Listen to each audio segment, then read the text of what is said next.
El sector del turismo es lo único que importa en España.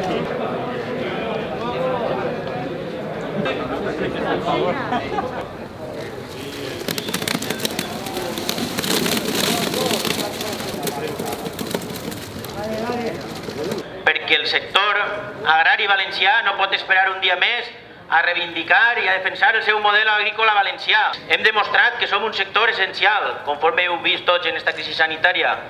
Hem demostrat que som capaços de subministrar producte de qualitat de forma ordenada a la societat. El consum i la demanda de producte fresc, de fruites i hortalisses ha pujat. Han pujat les exportacions agroalimentàries.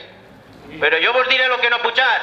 El preu de lo que rep el llaurador. Això és el que no ha pujat i això és el que no podem permetre i això és el que tenim que aconseguir al carrer.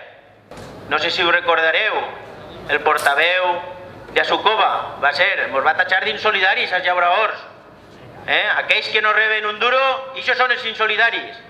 Esto no puede parar, decían ellos. Vaya, la campanyeta sí que es va quedar molt bé.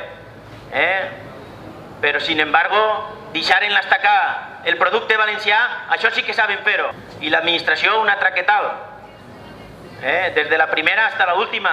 Administracions que fa molts anys que no aposten per l'agricultura valenciana, que no fan polítiques agràries dirigides als joves, no fan polítiques agràries dirigides als nostres professionals. Un model de molts professionals com els que esteu avui així, que som els que ens tenim que guanyar la vida de cultivar i de mantenir el territori.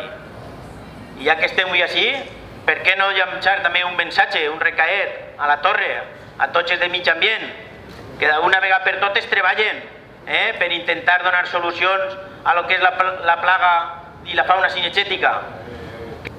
Que ahir en els despatxos està molt a gust, fent cafè per a tots, legislacions de cafè per a tots, legislacions que se queden en el calaix, com possiblement siga la llei d'estructures agràries, que diuen que és el paladí del sector agrari valencià. D'ací 10 anys, el que estigui així, potser no sóc jo, serà un altre. Veurem aquesta llei d'estructures agràries, si s'ha desenvolupat, si s'ha desenvolupat, perquè diners, cap erra, de moment. Per no parlar del de ponte les piles, el senyor ministre, el de ponte les piles, que sí que ha sabut ser valent per anunciar una reforma de la llei de la cadena alimentària i a la primera de canvi se baixa els pantalons que pongan los precios los agricultores. Mos posa entre l'espasa i la paret, en vez de fer ahí la faena. I a saber fer bé les coses ningú mos guanya.